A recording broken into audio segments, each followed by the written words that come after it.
Hello students, welcome to my channel. मैं हूं आपकी एजुकेटर चंद्रा। तो आज क्या पढ़ेंगे इस क्लास के अंदर में, वो पढ़ेंगे हम digestion in grass eating animal and amoeba.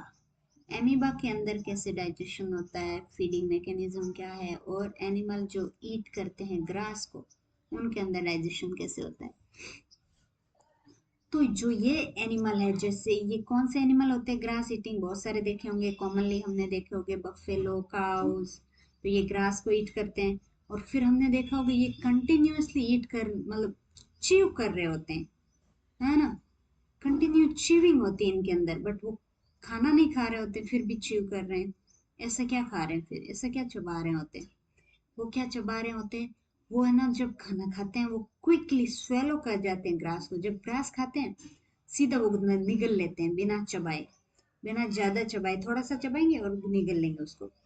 और वो कहाँ जाके स्टोर होता है, वो रूमन के अंदर, यहाँ पे स्टोर हो जाता है। ये रहा रूमन, तो रूमन के अंदर स्टोर हो जाता है, या रूमेन कुछ भी बोलो आप। और ये जो इसके अंदर चला गया है फूड, सीधा ही जो डाइजेस्ट नहीं हुआ है, सीधा ग्रास है वो क्विकली स्वेलो हुआ है, उस फूड को यहाँ पे क्या करेंगे, पार्शियली डाइजेस्ट होगा। यहाँ पे उसको बोलेंगे कड बोलेंगे। जो पार्शियली डाइजेस्टेड ग्रास है, जो क्विकली स्वेलो हुई है, और कहाँ पे पार्शियली डाइजेस्ट हुई है, रूमन के अंदर, उसको बोलते हैं कड। फिर क्या होता है, जब वो रेस्ट कर रही होती है, जब वो घास नहीं खा रही होती है, तब रेस्ट कर रही होती है, तब क्या होता है, वो कर्ड है ना, वापस उसके माउथ के अंदर आता है, और छोटे छोटे अमाउंट में आता है, छोटे छोटे लम्प्स के फॉर्म में आता है, और ये फिर च्यू करती है उसको बैठ के। इस प्रोसेस को क्या बोलते हैं, रूमिनेशन। और ये जो भी एनिमल जो रूमिनेशन करते हैं उसको क्या बोलते हैं, रूमिनेंट्स। और उनके अंदर क्या होता है, रूमन होता है। और ऐसा क्यों होता है, क्योंकि जो ग्रास है ना, उसके अंदर ये कार्बोहाइड्रेट होता है जिसका नाम होता है सेल्यूलोज। सेल्यूलोज नाम का एक कार्बोहाइड्रेट होता है। जो रूमिनेंट एनिमल है उनके अंदर क्या होता है, एक बैक्टीरिया प्रेजेंट होता है ह्यूमन के अंदर, जो सेल्यूलोज के डाइजेशन में हेल्प करता है। बट ये बहुत सारे एनिमल के अंदर नहीं होता है, जैसे हमारे अंदर सेल्यूलोज डाइजेशन नहीं होता है, क्योंकि हमारे अंदर ये बैक्टीरिया नहीं होता है जो सेल्यूलोज को डाइजेस्ट कर पाए।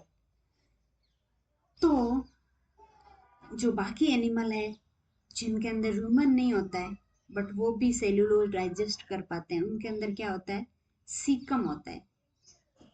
कैटल के अंदर भी सीकम होता है। तो सीकम कहाँ पे होता है, सीकम होता है हमारे जो इसोफेगस और स्मॉल इंटेस्टाइन है उसके बीच में। तो जो ह्यूमन के अंदर इसके बीच में कौन सा पार्ट आता है, वो आता है स्टमक, है ना। बट जो ये दूसरे जो भी एनिमल है उनके अंदर कौन सा आता है, सीकम आता है। तो जो ये रेबिट है इनके अंदर रूमन नहीं होता है, इनके अंदर क्या होता है, सीकम होता है, जहाँ पे ये बैक्टीरिया होते हैं जो सेल्यूलोज का डाइजेशन करते हैं। बट ह्यूमन बीइंग के अंदर वो ऐसा नहीं, कुछ भी ऐसा नहीं होता है जिससे सेल्यूलोज डाइजेस्ट हो सके। तो ये इस टाइप का होता है सीकम इनके अंदर, रेबिट के अंदर, जहाँ पे सेल्यूलोज का डाइजेशन होता है।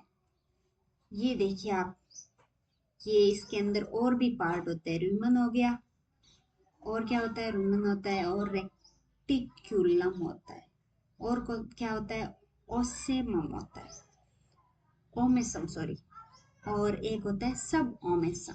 क्या क्या पार्ट हो गए, रूमेन, रेटिक्यूलम, ओमेसम, अब ओमेसम।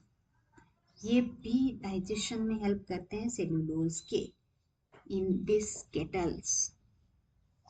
अब हमने देखा कि जो भी एनिमल है, जो भी फूड खा रहे हैं, उनके अंदर क्या होता है, एक डाइजेस्टिव सिस्टम होता है। बट कुछ छोटे छोटे एनिमल होते हैं उनके अंदर ना तो माउथ होता है जिससे वो फूड अपनी बॉडी में ले सके, और ना ही उसमें डाइजेस्टिव सिस्टम होता है। बट फिर भी वो जिंदा है, खाना खा रहे हैं, तो वो कैसे करते हैं ऐसा काम। तो उनको भी रिक्वायरमेंट होती है फूड की, क्योंकि एनर्जी चाहिए, वो भी तो जिंदा है ना। तो वो कैसे करते हैं, ये एक इंटरेस्टिंग वे है, हम वो जानेंगे कैसे करते हैं। तो ये एनिमल है एमीबा। इसका हम एग्जाम्पल लेके ऐसे सारे एनिमल्स के बारे में समझ लेंगे। कि वो फीडिंग और डाइजेशन कैसे करते हैं। तो अमीबा क्या है, एक माइक्रोस्कोपिक सिंगल सेल्ड एनिमल है, यानी कि माइक्रोस्कोप से इसको देखा जा सकता है और एक ही सेल का एनिमल है, मतलब अकेला एक सेल घूम रहा है इधर उधर धरती पे, वो है अमीबा। और अमीबा जैसे बहुत सारे एनिमल भी है। तो इस सेल के क्या होता है, सेल के अंदर चारों तरफ एक बाउंड्री होती है जिसको बोलते हैं सेल मेम्ब्रेन, और बाउंड्री के अंदर एक छोटा सा पार्ट होता है, उसको बोलते हैं न्यूक्लियस। और न्यूक्लियस के अलावा भी बहुत सारे पार्ट होते हैं जिनको बोलते हैं वैक्यूल्स। बबल लाइक स्ट्रक्चर होते हैं छोटे छोटे, उनको क्या बोलते हैं, वैक्यूल्स बोलते हैं। ये वैक्यूल्स है और ये न्यूक्लियस है, और ये हो गया सेल। अब देखते हैं, आपको ये दिख नहीं रहा होगा कलर, है ना। तो अब देखते हैं कि ये कैसे अपना फूड लेता है। तो ये क्या करता है, कॉन्स्टेंटली अपना शेप है ना उसको चेंज करता रहता है। तो शेप और पोजीशन भी यहाँ था, फिर वो ऐसे शेप चेंज करते करते आगे मूवमेंट कर गया। तो ऐसे कैसे होता है, क्योंकि ये खुद को आगे पुश करता रहता है, और खुद को पुश करने की वजह से उसमें एक फिंगर लाइक स्ट्रक्चर बन जाता है ऐसे, उसको बोलते हैं सुडोपोडिया। फिंगर लाइक स्ट्रक्चर, इनको क्या बोलेंगे, सुडोपोडिया। ये देखो ये यहाँ पे सुडोपोडिया बन रहे हैं। और सुडोपोडिया को और क्या बोलेंगे हम, फॉल्स फीट, क्योंकि इसकी वजह से ये क्या कर रहे हैं, मोमेंट कर रहे हैं। हम मोमेंट किससे करते हैं, फीट से करते हैं, बट इनके अंदर फीट नहीं है, बट वो जिस भी स्ट्रक्चर से करते हैं उससे मोमेंट उनका हो रहा है, इसलिए हम इसको फॉल्स फीट बोलेंगे। असली फीट नहीं है, ये फॉल्स फीट है, क्योंकि ये फिक्स फीट नहीं है। यहाँ पर बना अभी फीट सुडोपोडिया, थोड़ी देर बाद यहाँ पे बन जाएगा। हमारा ऐसे थोड़ी है, हाथ भी पैर बन जाए कभी, या पैर वो हाथ बन जाए, ऐसा नहीं होता है ना, फिक्स होती है। जहाँ पे पैर है वो पैर वही मूवमेंट करने का काम करते हैं। और सूडोपोडिया का क्या फंक्शन है, ये कैप्चर करते हैं फूड को। फिर देखते हैं कि इसमें आगे क्या होता है, ये कैप्चर कैसे करते हैं। ये क्या करते हैं, अपने आसपास है ना फूड को सेंस करते हैं। बहुत छोटे छोटे जो पार्टिकल होते हैं एनिमल के, या कोई भी पार्टिकल होते हैं, इससे भी छोटे, अमीबा कितना छोटा है माइक्रोस्कोप से ही देख सकते हैं। तो वो इससे भी छोटे एनिमल होते हैं जिसको ये सेंस करता है कि मेरे सराउंडिंग में प्रेजेंट है। और ये एनिमल कहाँ मिलता है, ये वाटर के अंदर होता है। तो वाटर के अंदर तैरते तैरते कोई एनिमल आ गया इसके पास में छोटा सा, तो इसने देखा पास में कुछ तो है, फूड है, उसको सेंस हो जाता है। तो ये क्या करता है, फिर यहाँ ये चुपचाप बैठा था, जैसे ही इसके पास यहाँ पे फूड आया, फूड आते ही इसने क्या किया, अब नेक्स्ट स्टेप, इसने यहाँ पे ऐसे अपने सुडोपोडिया बनाने शुरू कर दी। ये फूड है इसके चारों तरफ। ये सुडोपोडिया बनाते बनाते क्या करेगा, मतलब बनेगा कैसे, ये खुद को पुश करेगा यहाँ पे। फिर ये क्या होगा, जो सुडोपोडिया के जो ये बने हैं वो आपस में ऐसे मिल जाएंगे। और क्या होगा, मिलने के बाद क्या होगा, जो ये फूड है ये इसके बीच में यहाँ पे ट्रैप हो जाएगा। हो गया ना ट्रैप।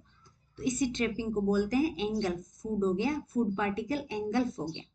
अब नेक्स्ट स्टेप में क्या होगा, नेक्स्ट में होगा ये पूरी तरह से ऐसे मिल जाएगा, और ये ऐसे वैक्यूल बन के अंदर चला जाएगा, और इसके बीच में क्या है, फूड। तो फूड को आपको अलग कलर से दिखा देते हैं। ये है फूड, यहाँ पे फूड है, ये फूड। तो ये वैक्यूल बना है एक, वैक्यूल के अंदर क्या है, इसका फूड है, इसलिए इसको क्या बोलेंगे, फूड वैक्यूल। तो ऐसे होता है फीडिंग मैकेनिज्म इन एमीबा।